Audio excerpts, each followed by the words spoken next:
There may be more museums per square inch right here than anywhere else on Earth.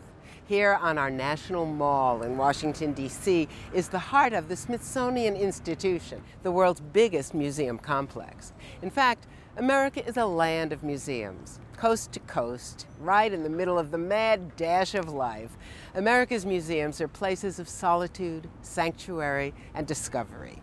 Our museums reflect who we were, who we are, and who we hope to be. I'm Susan Stamford. Welcome to the world of America's museums. The history of America's museum world is filled with all kinds of charismatic, commanding characters. Focused, sometimes obsessed, people whose passions fueled the building of a veritable museum empire. Americans are a very acquisitive people. We like our stuff.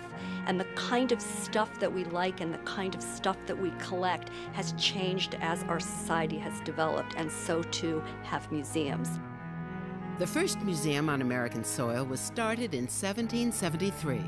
The Charleston Museum is older than the nation. The idea was to capture the natural and material history of the Low Country.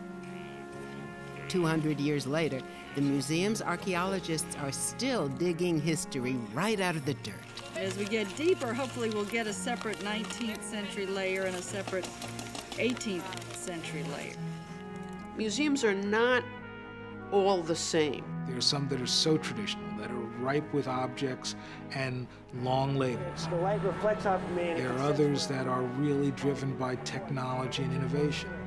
Each museum is like a person. How the collections came to be, who the trustees were. There are museums on buses. There are museums on trains. There are museums on boats. What you don't ever want to do is say there's one goal, there's one path, there's one museum. Before the Civil War, P.T. Barnum's American Museum on Broadway in New York was probably the most popular museum in America. In 1865, after the building went up in flames, Barnum took his show on the road. P.T. Barnum had objects like mermaid skeletons. I mean, it was real show business. The business of politics propelled the Smithsonian Institution, signed into law by President Polk in 1846. The founding donor, James Smithson, was an English scientist who never even visited the United States. It is a classic American political compromise, very broad in its mandate. And today, more than a dozen separate national museums, each providing a piece of the mosaic that is the American identity. That's the Smithsonian. We are the Museum of the United States, so we have a responsibility to the American people.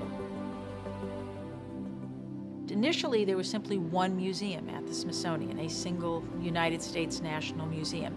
Now called the Arts and Industries Building, at one time it housed all of the Smithsonian's collections.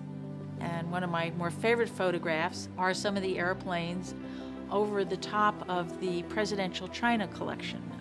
With the 1976 bicentennial, the planes got their own home at the National Museum of Air and Space.